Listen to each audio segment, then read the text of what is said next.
So Ken, as usual, we are still trying to get to the bottom of this. This continues to be quite a mystery. Casey Cunningham reporting live tonight in Johnston County. Casey. The Irish Whale and Dolphin Group is investigating what it describes as the unusual beaching of 3 dead whales off the west coast. The latest whale washed ashore on a beach in County Sligo. It's not too unusual to see a dead whale washed up on a beach in the west of Ireland, but in a little over a week, 1 dead sperm whale was spotted a good distance out to sea, and 3 have beached in Donegal, Galway and now Sligo. This has never happened before in such a short space of time. So we're up here today to try and get an understanding of this particular whale that washed up in the street. It is that time of year when whales migrate from Mexico to Alaska, but one made it only as far as the bay. A gray whale carcass was found washed up along the Rodeo shoreline. KPX5's Don Ford on the troubling trend that may be bringing more whales to the bay. It appears that the whale washed up here overnight and was discovered early this morning in this small marina. It's created quite a stir here in town because in Rodeo, they don't often see whales. A young gray whale. The cause of his death at the moment is unknown. And floating just a few feet offshore, it is easy to see. The fire department showed up, the marine mammal rescue folks showed up, the media showed up. Folks in the neighborhood came to see the dead whale. Maybe they should just leave it here.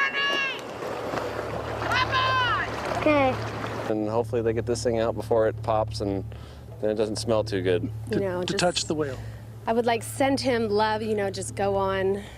Thank you for blessing us with your presence. That's very nice. Yeah. Dr. Porik Dignan is the chief pathologist for the Marine Mammal Center. He and his team is securing the whale to shore, tying a line around its tail until a salvage boat can tow it to Angel Island, where they will do a necropsy, hoping to discover why the whale died. Are we just looking at Darwinism here? Exactly. It's a biological thing. The population has now recovered from the years of hunting to where the population probably is at where the environment can support them. The doctor says there are more whales in the bay now than in several years past. In Rodeo, Don Ford, KPIX5.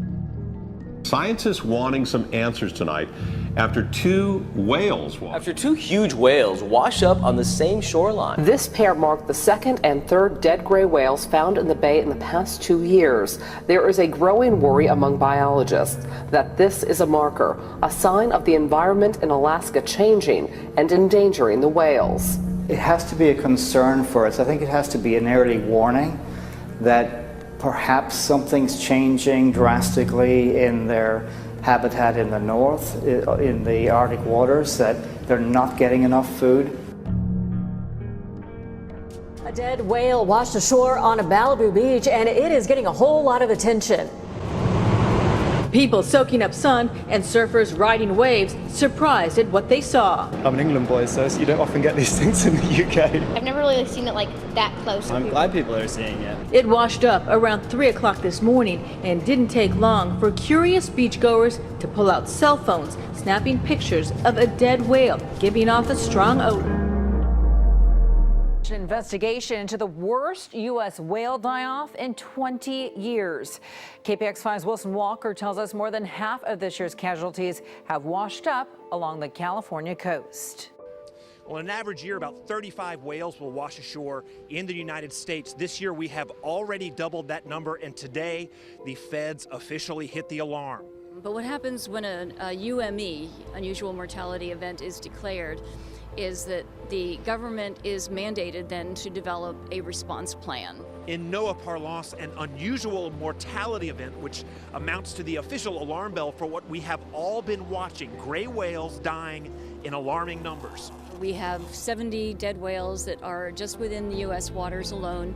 There are a total of about 148 as of the time we're speaking right now all along the coast, and those numbers are climbing. By declaring this, it opens up some federal funding for organizations to study and learn why the increased number of gray whales is happening right now.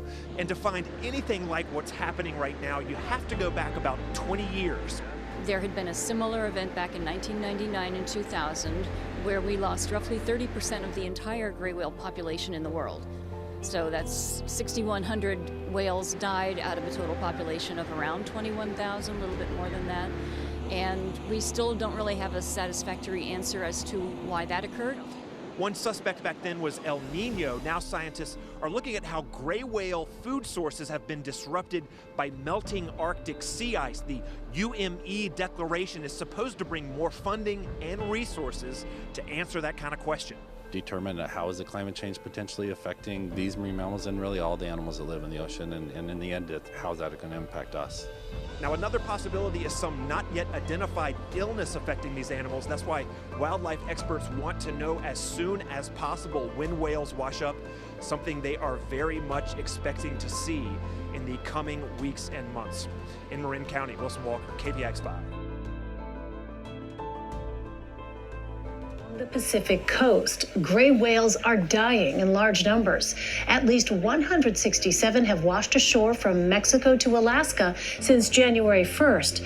Experts say that's probably just a fraction of those that have actually died. Here again is Jonathan Vigliotti. Beaches along the West Coast are looking more like crime scenes as investigators examine bodies that have washed ashore. They're trying to solve a marine mystery. Why are so many gray whales dying? It looks like it's on track to reach or exceed the most we've ever seen in a previous year. So far this year, at least 167 dead gray whales have washed up on shorelines from Mexico to Alaska. And it's believed hundreds more could be dead in the ocean. One of the most common features we're seeing is that the whales are extremely emaciated, malnourished. Most of them travel from Baja, Mexico to their main feeding grounds in the Arctic and then back. It's one of the longest mammal migrations on Earth. We're on a kind of ocean highway for all sorts of marine life. Right now we're watching humpback whales feed, a mother and her calf. Earlier we saw a super herd of dolphins. Gray whales have thousands of more miles to travel before they reach their main food source. Unlike most whales, grays eat tiny creatures on the ocean floor. Anytime a group of large animals are all showing the same stressed nutritional condition, it means that there's something wrong with their food. We really want to evaluate, are there changes in the environment that are causing this? The Arctic ecosystem has been changing dramatically with climate change, with less and less ice cover. Experts say more competition for food and contaminated water could also be factors for the rising death toll. If you've got gray whales that are dying because something's wrong in the ocean, it means other animals in the ocean are going to die too.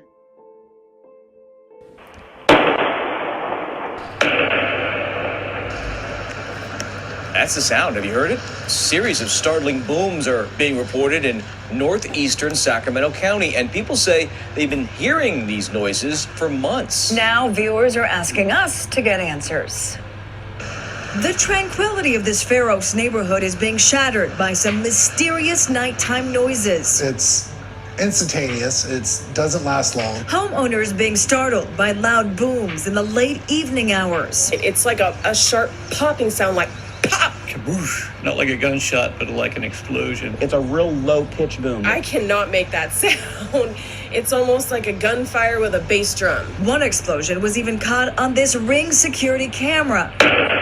The noises are loud enough to set off car alarms and wake people from their sleep. You know, rattles the windows. It sounds like a firework going off in my backyard. The sounds are especially startling for those who have kids. She's 2 years old and she comes out and she's like, Mother, what is that? And she freaks out. The loud bangs have attracted so much attention, a Facebook page has been created to track the times and direction of the explosions. It now has more than 500 followers. Last weekend, the Sheriff's Department received multiple reports of the explosions and sent out their helicopter and several deputies to investigate. Investigators say they're confident it's caused by powerful illegal fireworks, with a blast equivalent to up to a half a stick of dynamite. No one's actually seen them.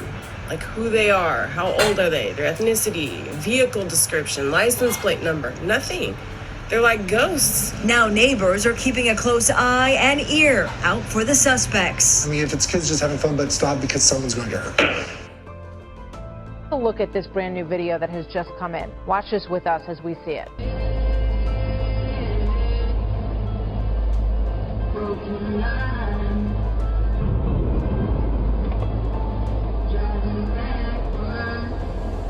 No. hear it, and we're going to play it again. You hear something in the background, and then you can hear someone say no. And we're going to continue to break that video down, and we're going to get more. Let's play it one more time and get a better look at it.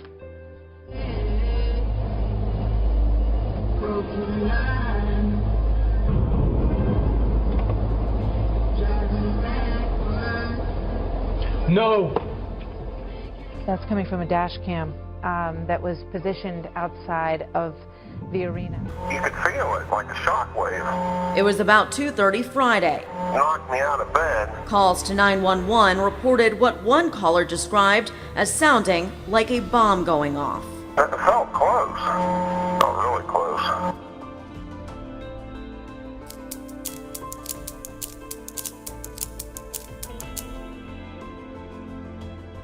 It actually shook the station. My partner went out and looked up and down Belmont because we thought it was maybe a semi that had blown a tire, and we didn't see anything. One caller thought the loud explosion may have came from a nearby gas well, but crews checked it out and said everything appeared normal. More reports of what neighbors describe as loud boom noises across our area tonight. We got at least a dozen calls and messages about this ongoing issue and brought it as breaking news to you at 6 o'clock. Now we're learning more about the mysterious booms that rock parts of Wake and Johnston County tonight. It was like a little bit of a weird atmosphere, and then boom, loud bang. And when I mean loud, we're talking about like it took the air out of your chest. So, you know, it sucked it right out of you. And then everybody come running out of the houses and stuff. Neighbors say it wasn't like anything they've ever heard before. It was so loud, and it felt like like an echo went through this neighborhood, and I'm not sure exactly what it could have been. It was so unexpected. Tells us they did not have any training events today, so Ken, as usual, we are still trying to get to the bottom of this. This continues to be quite a mystery. It has been years since California has experienced a major earthquake, and that has experts wondering, when will this quake drought end? Reporter Alex Byston with the story.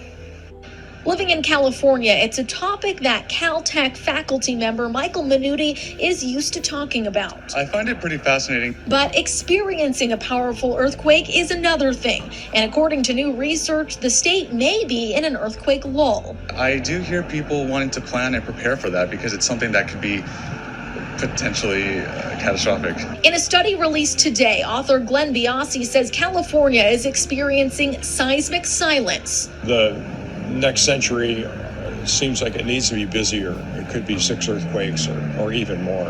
In the research, that is 2.5 years in the making. Biasi studied data from faults that carry the most traffic.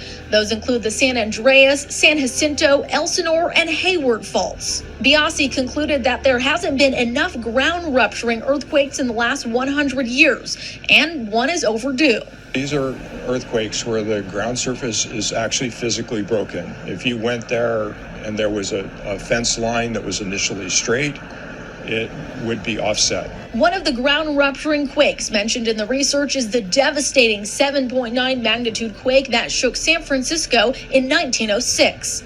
The study says the current hiatus is exceptional. People need to be ready. Biasi knows the drought will end at some point, but in the meantime, We really want to more encourage people to take the steps that they know to take in terms of their preparations to take it seriously. Alex Biston, KPIX. If you've ever tried stargazing in Boston, it's likely the stars you think you're seeing may just be lights from a plane flying into Logan. That's because light pollution obscures the wonders of the sky. Now, Bill on Beacon Hill argues that it's bad for more than just astronomy. It's called the dark sky bill.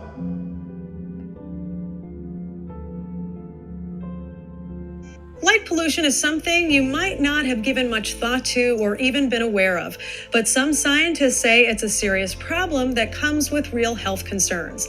I sat down with James Lowenthal, Smith College professor of astronomy, to learn more. Light pollution is excessive light at night from lights that are poorly designed or too bright or too blue that cast light out where it's not meant to go, and it causes harm. What kind of harm does it cause? causes harm to human health and safety, harm to wildlife, and it robs us of a naturally dark night sky that includes the stars in the Milky Way, which 80% of Americans can't see anymore because of light pollution. So next week is International Dark Sky Week. It's a chance to make the case that we have lost something with light pollution. We've lost a chance to see starry night skies. We have wasting energy. We are affecting our environment, not just humans, but also animals and nocturnal beings. All around, lights at night, though we need them, are excessive and they need to be reined in.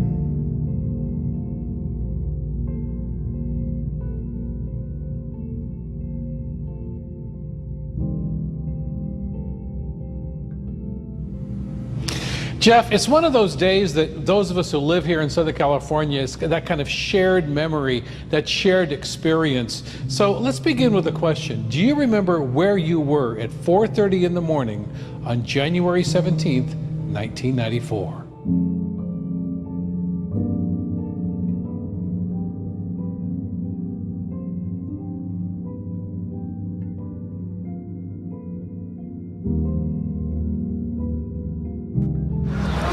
Somebody help this woman here. Does this jog your memory? Or how about this?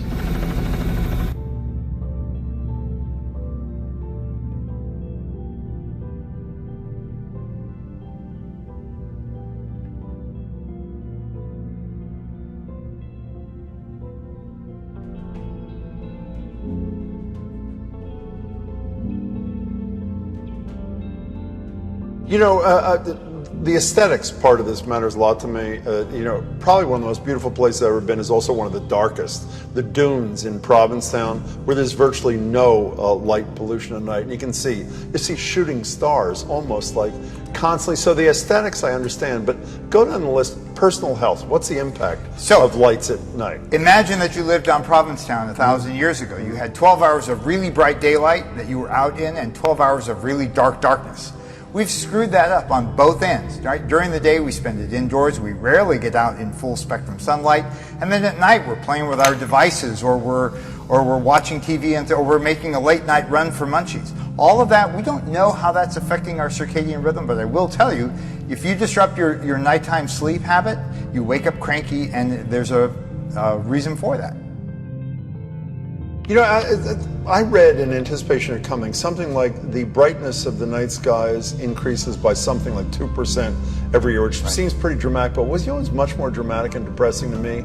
In the same article, I saw a stat that's saying only 15% of us in the United States can see the Milky Way from our homes because of light pollution. Right. And you know, as you've pointed out, this is really bad for those who just love the beauty and grandeur of a night sky. It's not really about astronomy per se. It's about what our heritage is, our natural heritage, and we've lost that.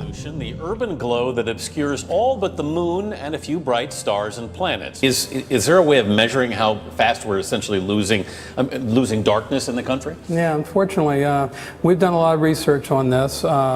Up until the 50s, actually it started with Edison, with the invention of the electric light, about the turn of the century, but for the last century we've accelerated. It didn't become noticeable until the 50s.